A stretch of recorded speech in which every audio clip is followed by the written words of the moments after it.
Hoy nos vamos a meter de lleno en uno de los libros más potentes e incendiarios del siglo XX, Los Condenados de la Tierra de Frantz Fanon, publicado allá por 1961. Este libro es mucho más que un análisis, es un llamado a las armas, que de verdad cambió la forma en que entendemos el colonialismo. Para que se hagan una idea, Fanon, que era psiquiatra de Martinica, escribió esto en medio del calor de la Guerra de Independencia de Argelia. O sea, esto no es pura teoría académica, es un testimonio escrito desde las trincheras, desde el corazón mismo de la lucha, un verdadero manifiesto para el mundo colonizado.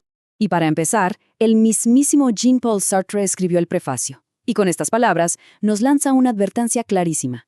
Este libro no está escrito para consolar a nadie, sino para hablarle de frente a los colonizados. Es como si nos dejaran escuchar una conversación privada. Y lo que se oye es, sin duda, inquietante. Bueno, arranquemos con el diagnóstico que hace Fanon. Su primer gran argumento se enfoca en cómo está construido el mundo colonial, cuál es su lógica interna. A ver, la idea central es esta. Para Fanon, el mundo colonial no es uno solo. No, es un mundo partido en dos, dividido por barreras que parecen imposibles de cruzar. Y esta división es la clave, la lógica que lo mueve todo. Fanon lo describe de una forma muy gráfica. Por un lado, está la ciudad del colono, iluminada, sólida, llena de cosas buenas. Y por el otro, la ciudad del colonizado, un lugar de mala fama, donde falta el pan y la gente vive de rodillas. Ojo, no son dos barrios, son dos mundos opuestos que se dan la espalda. Y claro, esta separación física necesita una justificación moral. Fanon dice que es un mundo maniqueo, o sea, un mundo de blanco y negro, sin matices. El colono se ve a sí mismo como el bien absoluto, y por lo tanto, el colonizado tiene que ser la pura encarnación del mal. No es que le falten valores, no, es que es el enemigo de los valores. Ok, ya vimos cómo es el mundo por fuera. Pero, ¿qué pasa por dentro? ¿Qué le hace todo esto a la mente, a la psicología de la persona colonizada? Y aquí es donde su faceta de psiquiatra sale a relucir. Fanon identifica un síntoma clave, una tensión muscular permanente. Es la rabia, la agresión reprimida que no se puede dirigir contra el opresor y que entonces se queda atrapada, literalmente, en el cuerpo. Y escuchen nomás el poder de esta cita del propio Fanon. Es que toda esa libertad, esa fuerza que se niega durante el día, explota de noche. Los sueños del colonizado son pura acción, movimiento sin límites, un escape del cuerpo de la jaula que es la colonia. Entonces, ¿a dónde va a parar toda esa tensión acumulada? Bueno, Fanon dice que esa energía no se esfuma. Primero, la agresión se va juntando. Luego, como no puede ir contra el colono, se dirige hacia adentro, explota en peleas entre los mismos colonizados y finalmente se libera simbólicamente en rituales, como la danza, que sirven para exorcizar esa tensión. Y es justo aquí, conectando esa tensión psicológica con la acción política, donde el análisis de Fanon se vuelve más famoso y también más polémico. Si la opresión es la enfermedad, él tiene una receta muy clara para la liberación. La pregunta que está en el corazón de su argumento es esta: ¿por qué la violencia no es solo una táctica política, sino una necesidad psicológica para la persona colonizada?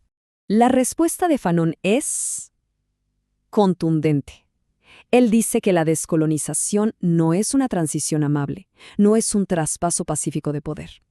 Por su propia naturaleza, es el choque de dos fuerzas que son opuestas desde su origen. Un choque que, según él, es inevitablemente violento.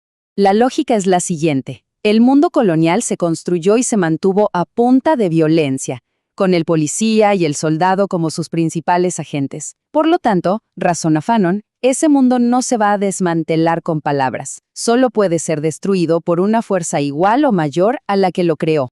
Sartre lo resume de una forma brutalmente clara. Para Fanon, el acto de violencia contra el opresor tiene un efecto casi terapéutico. Es una fuerza limpiadora. Es lo que cura la neurosis colonial, lo que por fin libera esa tensión muscular y en el proceso le devuelve la humanidad al colonizado. Es volver a ser dueño de uno mismo. Pero, y esto es clave, la violencia no es el objetivo final. Es una herramienta, un medio, para construir algo completamente nuevo. Veamos qué es lo que nace de esta lucha de liberación. Y aquí llegamos al punto crucial. La humanidad no es algo que te dan, es algo que se toma. Esa cosa colonizada, ese objeto que el sistema había deshumanizado, se convierte en un ser humano completo, en el mismísimo acto de liberarse. La libertad y la humanidad se forjan en el calor de la batalla. Y esta lucha va creando una nueva sociedad. Las viejas divisiones entre tribus, que muchas veces el propio colonialismo incentivaba, se empiezan a borrar en la lucha común. De ahí nace una conciencia nacional. El individuo se descubre como parte de un nosotros. Es la inversión total de la pirámide. Los últimos ahora serán los primeros. Para ir cerrando, vale la pena preguntarse, ¿por qué este libro, escrito hace ya más de 60 años, sigue siendo tan relevante, tan leído y discutido hoy? Sartre nos da una idea de la escala en su prefacio, y los números son impactantes. En 1961, él hablaba de 1.500 millones de nativos que empezaban a alzar la voz frente a 500 millones de hombres. Fanon no estaba hablando de un conflicto local, sino del despertar de la mayor parte del planeta. Y las ideas de Fanon, pues, no se quedaron en el papel, se volvieron una herramienta real, inspiraron movimientos de liberación en todo el mundo durante los 60, influyeron en la lucha contra el apartheid en los 70 y hasta el día de hoy son un texto básico en los estudios poscoloniales de cualquier universidad.